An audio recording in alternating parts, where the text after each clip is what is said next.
hoy vía telefónica, en vivo y en directo desde México, para que nos dé su visión, sus puntos de vista, su análisis sobre lo que está ocurriendo en las campañas políticas, los temas importantes en la política mexicana que nos deben de importar tanto a mexicanos en Estados Unidos como en México. Efraín, ¿cómo estás? Te mando un abrazo, hermano. Buenos días, Vicente, Toño, Ricardo, paisanos por allá. Pues yo creo que el tema de hoy, sin duda alguna, y que ya habíamos conversado al respecto, tiene que ver con el eje central de la campaña, que es la corrupción. Ahora los tres candidatos presentan una serie de propuestas en este tema, tanto el PRI como Andrés Manuel López Obrador y Ricardo Anaya, y finalmente se volca este eje central en esta campaña muy interesante.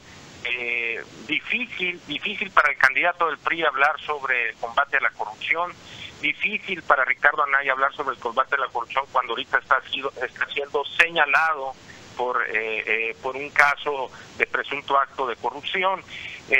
Vemos ahí finalmente una serie de propuestas como ministerios públicos autónomos, que es una propuesta esencial de José Antonio Meade, Vicente, y vemos también un López Obrador donde habla sobre la posibilidad de juzgar al mandatario federal, es decir, al presidente de la República en funciones, y para acabar con esto de la corrupción que se ha dado a lo largo y ancho durante mucho tiempo en nuestro país. Ricardo Anaya propone una Fiscalía General Autónoma, que es un tema que ya está, pero no han decidido a quién poner de fiscal, como tú lo comentabas hace un momento, Vicente. Oye, mi querido Efraín, en otras palabras, el único que tiene la mano fuerte en este tema es Andrés Manuel López Obrador, porque no ha estado gobernando ni su partido ni él mismo, porque ha habido casos de corrupción en el PAN gobierno y en el PRI gobierno ni se diga, por todos los casos de los exgobernadores. Así lo entiendo también, ¿no? Así es, y además hay algo importante.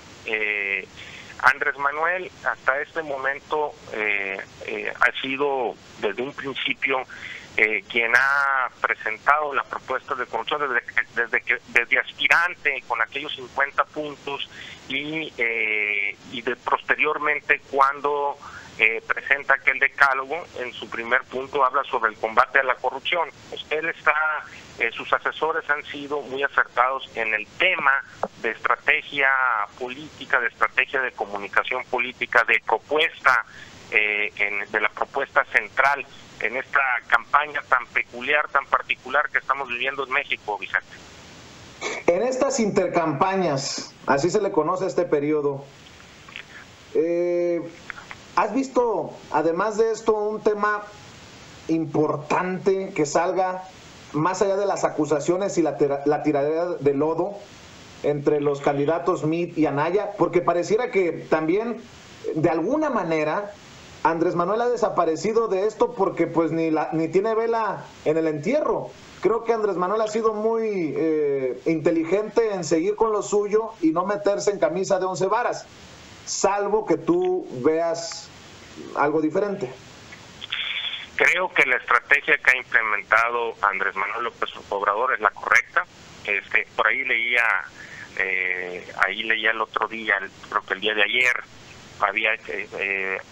grabaron un video donde una persona le entrega al famoso anlodipino Andrés Manuel López Obrador para que no pierda la cordura y no tenga ninguna postura de ataque ofensiva y que se mantenga tranquilo y calmado, y él mismo bromea en cuanto a ellos, dice: me recetaron anlodipino, ¿sí? ¿Qué es lo que quiere? ¿Cuál es la estrategia de comunicación política y electoral en este sentido? Yo voy a seguir trabajando las propuestas, pero yo no entro al conflicto con los adversarios en un tema que los está sacudiendo a los dos partidos políticos PRI y PAN, que es el tema de corrupción. Ahora, hablemos de Enrique Peña Nieto. Anaya lo acusa de meter las manos en el proceso electoral.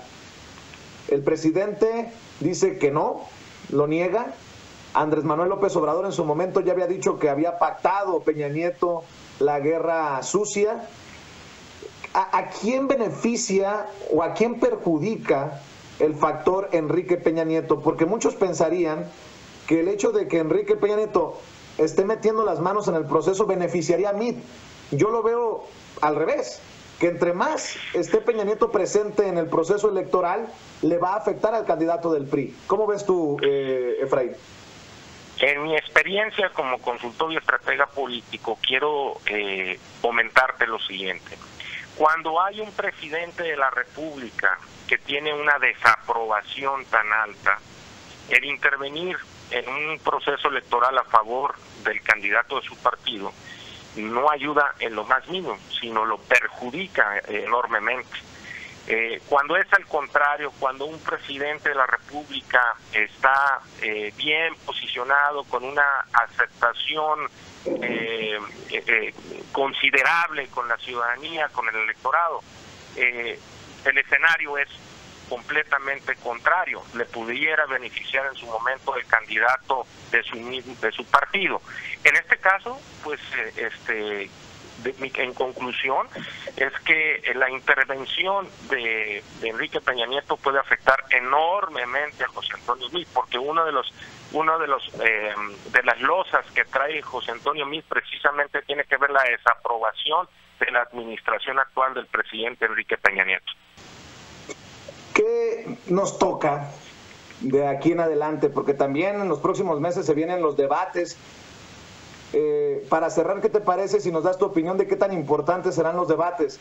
Si gana alguien el debate, ¿afectará en la intención del voto? Hay que decirlo, veo a una Anaya joven, chispa, a un Andrés Manuel más pausado. Esto incluso puede ser interesante verlos a la hora de verlos debatir. Creo que José Antonio Meade es un hombre que tiene un perfil, un candidato que tiene un perfil, tiene el mejor perfil para debatir, es el más preparado en tema de debate. De eso no hay duda, lo hemos experimentado en diversos ejercicios, en los distintos medios de comunicación. Es un hombre preparado, es audaz, y tiene esa gran capacidad o esa fortaleza, vamos a decir, de poder de ser muy de poder ser muy óptimo dentro de los debates. Pero en el caso de Andrés Manuel López Obrador, que es un hombre que viene de una preparación una preparación distinta, de otra formación política, de otra escuela. Ahorita otra escuela, vamos a decirlo así. A Andrés Manuel lo vemos en este momento muy distinto al Andrés Manuel del 2012 y del 2006. Vemos un Andrés Manuel muy ecuánime, muy tranquilo. Entonces será muy interesante ver cómo su papel y su rol dentro del debate. Y José Antonio Meade, finalmente un hombre preparado, pero preparado dentro de la administración pública, más no en el tema político electoral.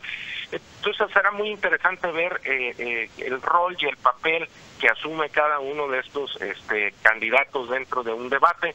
Estaremos a la expectativa, observando y analizando los que se vayan presentando.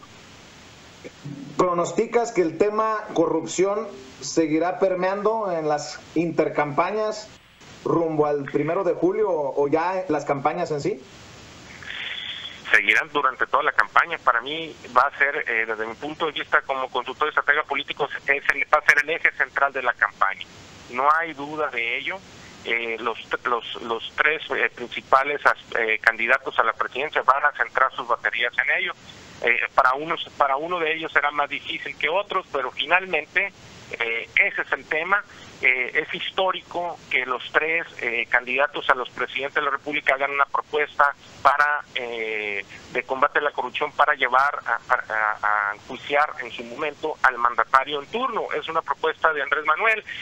Ricardo Anaya pues habla sobre la Fiscalía Autónoma, y José Antonio Meade habla sobre los ministerios públicos autónomos. Finalmente, yo quiero decirte que de conformidad con la última encuesta que acaba de llevar a cabo el Heraldo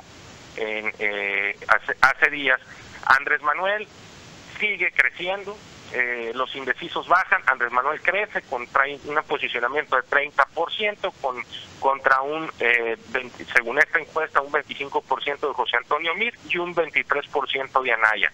Pero y hay una seguridad de voto por candidato específico que estén muy seguros, el 64% manifestaron estar plenamente seguros de que ya no van a cambiar su voto. Entonces es interesante este ejercicio demoscópico que nos esta encuesta, este estudio de opinión que nos está presentando el Heraldo y que de alguna otra manera sigue presentando algo que tú y yo hemos venido analizando en tu programa. Andrés Manuel está blindado electoralmente, tiene teflón, cualquier desacierto, finalmente la gente está ya volcado o está a su favor, y ahí están las encuestas, sigue creciendo Andrés Manuel López Obrador. ¿Tumbarán a Anaya? ¿Les alcanzará para tumbarlo? La política, yo siempre te he comentado que es dinámica, no es estática. Lo que es hoy, mañana puede no serlo. Aquí, y quiero enfatizar el siguiente punto, es sumamente importante el manejo de campaña que hagan de aquí en adelante los candidatos. 30 de marzo empieza ya la campaña, estamos en este periodo de intercampaña que muchos de la gente de tu auditorio no conocen este término, pero prácticamente intercampaña viene siendo, el concepto sería un periodo entre la pre-campaña de los procesos internos o las elecciones primarias que existen en Estados Unidos y cuando inicie ya la campaña oficial constitucional. A eso se le llama periodo de intercampaña, es decir, estamos ahorita en una veda electoral donde no pueden promocionarse abiertamente en eventos públicos, etcétera, etcétera, etcétera. Pero bueno, esto quería precisarlo porque hemos tocado mucho el tema de intercampañas, pero tal vez allá nuestros paisanos no tengan bien definido el concepto. Muy bien, pues Efraín, te mando un abrazo, compadre, como siempre, es un placer saludarte y agradecido por tu análisis. Un abrazo y quedemos al pendiente para el próximo miércoles o antes si lo amerita la noticia. Claro que sí, Vicente, estamos ahí en contacto. Saludos a Toño, Ricardo y a todos los paisanos y nos vemos en la próxima colaboración, Vicente. Un abrazo. Un abrazo. Efraín Martínez Figueroa, estratega y analista político, colaborador de Sin Censura, hablando de los temas importantes políticamente hablando para los mexicanos.